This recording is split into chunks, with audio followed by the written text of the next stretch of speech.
ইবলিশের দুনিয়ায় আগমন। আল্লাহর আদেশে ফেরেশতারা শেষবার জিনদের হত্যা করার পরেও পাহাড় পর্বত বনে জঙ্গলে লুকিয়ে থেকে কিছু সংখ্যক জিন প্রাণ রক্ষা করে।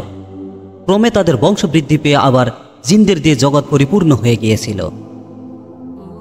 কিন্তু তাদেরকে হিদায়েত করার জন্য পয়গম্বর বা আল্লাহর দূত ছিল না, ফলে জিন জাতি ভীষণ পাপাচারে হয়ে উঠেছিল।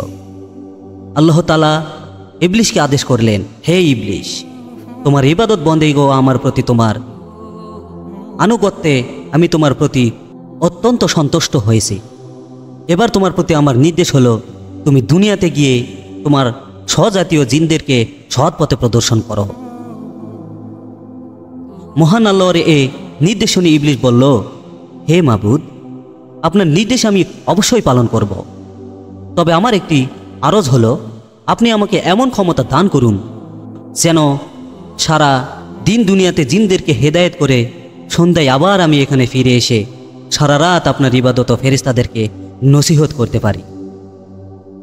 আল্লাহ পাক ইবলিশের এই আবেদন কবুল করলেন। তখন ইবলিশ অত্যন্ত আনন্দ চিত্তে দুনিয়ায় নেমে আসলো এবং জিনদেরকে হেদায়েতের কাজে আত্মনিয়োগ করল। কিন্তু একাধারে বহুদিন পর্যন্ত সে আপ্রাণ চেষ্টা ও পরিশ্রম করা সত্ত্বেও সামান্য কিছু সংখ্যক জিন ব্যতীত প্রায় সকলেই ইবলিশের বিরুদ্ধাচরণ করতে লাগল।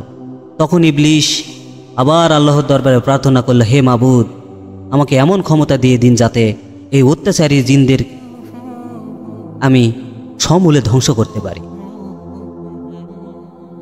আল্লাহ তাআলা ইবলিশের আবেদন শুনে জিনদেরকে ধ্বংস করার জন্য আসমান থেকে অগণিত ফেরেশতা দুনিয়ায় প্রেরণ করলেন। ফেরেশতাদের সঙ্গে ইবলিশের অনুগত বহু জিনও যোগদান করল। ফেরেশতারা ও ইবলিশের বাধ্যগত জিনদের আক্রমণে কিছু সংখ্যক পথভ্রষ্ট জিন সৎপথ অবলম্বন করে প্রাণ রক্ষা করল। বাকি সমস্ত পাপী জিন প্রাণ হারল। ইবলিশ দুনিয়ার কার্য থেকে অবসর নিয়ে পুনরায় একাগ্র চিত্তে আল্লাহর ইবাদতে মশগুল হলো। আল্লাহর দরবারে তার কৃত সিজদাহর সংখ্যা যে কত ছিল তা কারো পক্ষে হিসাব করা সম্ভব নয়। আসমান জমিনে ও আরশে মোল্লার নিকটে এমন কোনো স্থান অবশিষ্ট ছিল না যেখানে ইবলিশ অসংখ্য সিজদা দেয়নি।